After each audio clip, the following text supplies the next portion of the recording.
Selamat datang di channel gua, Risandra Channel. Untuk kalian yang ini video pertama gua. Tolong kalau bisa kalian subscribe channel ini agar channel ini bisa maju dan memberikan informasi yang bermanfaat untuk kalian. Oke. Gua kali ini akan bahas Redmi Note 8 Pro. Seperti yang kalian tahu, walaupun ini udah sekitaran bulan Desember ya keluar Indonesia, tapi gue pengen share ke kalian apa kelebihan dan kekurangannya Redmi Note 8 Pro. Cek bisa. Untuk kelebihannya, gue bisa nge-share sekitar 5 kelebihan Redmi Note 8 Pro. Oke, yang pertama itu sensor lengkap guys. Jadi kalau gue lihat di GSM Arena ya, yang sensor yang biasa kita pakai di daily life itu ada infrared, NFC, gyroscope, dan fitur yang penting tapi sebenarnya berguna guys, LED notifikasi. Nah sekarang gue nggak bahas yang lain-lainnya, fitur yang lain, gue cuma bahas infrared dan NFC. Kenapa? Karena guys, kalau kalian cek di pasaran sekarang, tahun 2020, itu HP mid-range hampir nggak ada yang punya infrared dan plus ya, NFC. Jadi kadang-kadang kita masih bisa ketemu NFC aja, ketemu infrared aja, tapi ini udah ada dua-duanya guys, ini lengkap guys. Makanya waktu itu gua nggak pikir panjang, gua beli. Oke. Yang kedua, desain dan build quality-nya menurut gue bagus. Terbaik di kelasnya mungkin ya, ini kaca beneran guys. Dan ini walaupun dia reflektif begini, ada pantulan, jadi kalau ada cahaya itu jadi kayak warna pink, terus warna kebiruan sedikit ya. Tapi ini masih mending daripada desain yang norak guys. Ini masih mending loh, nggak reflektifnya nggak sampai gitu-gitulah ya. Lu tau lah kalau brand lain kayak apa warnanya. Kalau menurut gue, preference pribadi gue lebih suka yang simple dan elegan. Jujur malah ini kalau gue bisa ganti ini, gue pengennya putih polos, tanpa kalau kena cahaya tuh nggak ada perubahan warna lagi, putih aja. Itu lebih elegan menurut gua. Terus yang ketiga, ini kameranya termasuk terbaik di kelas 3 jutaan. Termasuk yang terbaik ya, bukan yang terbaik tapi termasuk yang terbaik. Jangan salah sangka, takutnya ada fans brand lain berantem lagi. Enggak.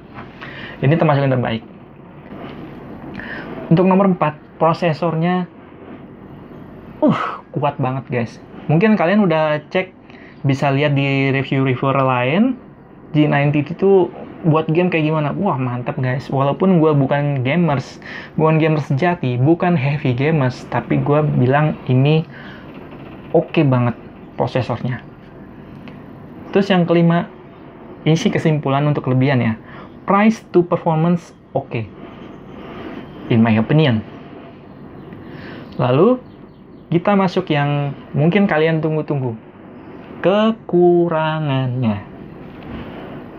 Gue bisa bilang kekurangan ini sejelas-jelasnya ada 7 setelah gue pakai dan gue miliki nih HP. Ini jujur, nggak ada gimmick-gimmick yang aneh-aneh. Dan untuk kalian yang masih mau meminang Redmi Note 8 Pro, video ini bisa sebagai preferensi kalian kalau mau beli. Dan ini 7 kekurangannya. 1. Ini gua nggak tahu ya, HDR-nya kamera. Jadi di kamera itu ada fitur HDR kan. Dan itu nggak bisa nyala terus guys. Mungkin kalian yang punya Redmi Note 8 Pro atau HP brand Xiaomi yang lain, mungkin gue bisa tanya ke kalian, bisa komen gitu. Gue pengen tahu ada nggak ya caranya buat nyalain HDR-nya terus. Jadi kalau gua cek sih nggak bisa ya, soalnya udah gua tak-atik.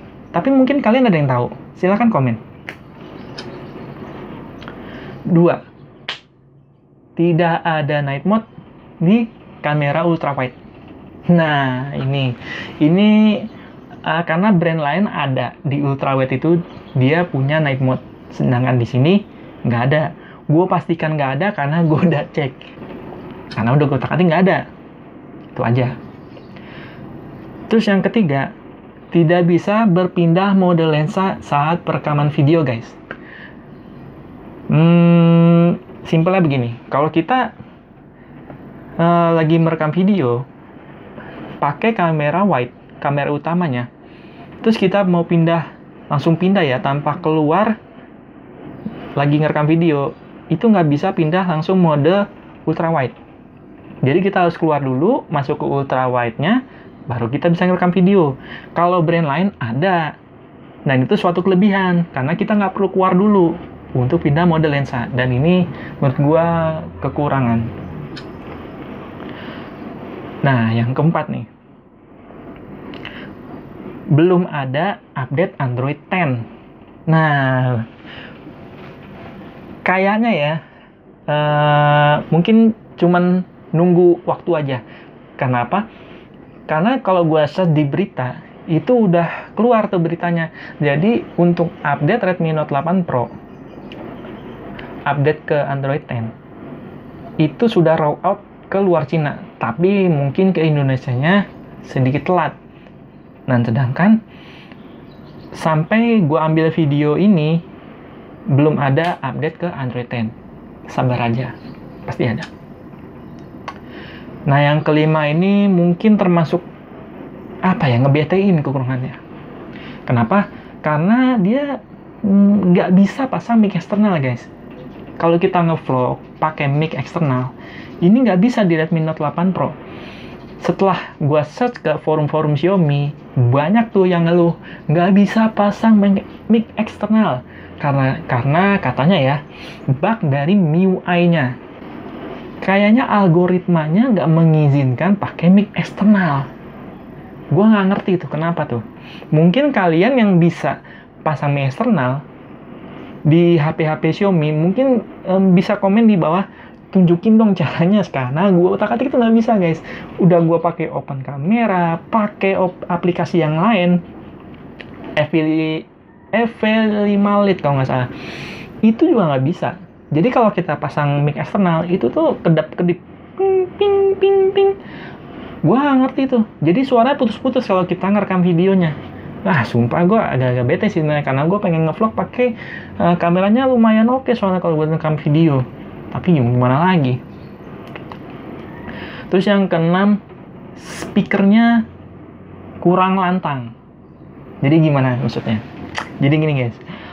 Kalau kita sandingin nih, kita nyetel musik barengan. Kita sandingin sebelah-sebelahan, dan ini suaranya udah volume up sampai 100%, dia pasti kalah, guys. Gue pernah sandingin dia Redmi Note 8 Pro sama HP bini gue Oppo F7, itu kalah, guys. Terus gue pernah sandingin dia pakai Oppo juga A90, kalah juga, guys. Yang ketujuh, ini preferensi pribadi gue. Jadi kalian mungkin punya pendapat pribadi, dan ini pendapat pribadi gue. Kalau buat musik, ini menurut gue kurang banget, guys. Kenapa? Gue punya iPod, dan gue punya ini. Setupnya itu gue pakai headset earphone KZ ZSN. Dan itu mungkin ada beberapa kalian yang tahu, KZ ZSN itu suaranya nusuk, guys. Treble-nya kuat, ya kan? Dan detailnya oke. Nah, di sini kalau gua nilai, ini ada detail yang nggak dapet gitu. Kalau bagi gua ya, dibandingin gua dengerin musik pakai iPod, itu lebih enak di iPod. Gua nggak tahu nih kenapa. Mungkin karena dia nggak ada DAC-nya masih pakai masih nyatu sama prosesor G9TT. Nah, G9TT-nya ini kayaknya nggak highlight banget untuk musik. Itu menurut gua. Jadi emang ini menurut gua kurang oke buat musik via earphone ya. Oke, cuma segitu aja sih 7 kekurangan yang bisa gua kasih ke kalian. Setelah ini, gua akan berikan contoh sampel foto-foto dan video yang udah gua ambil pakai Redmi Note 8 Pro.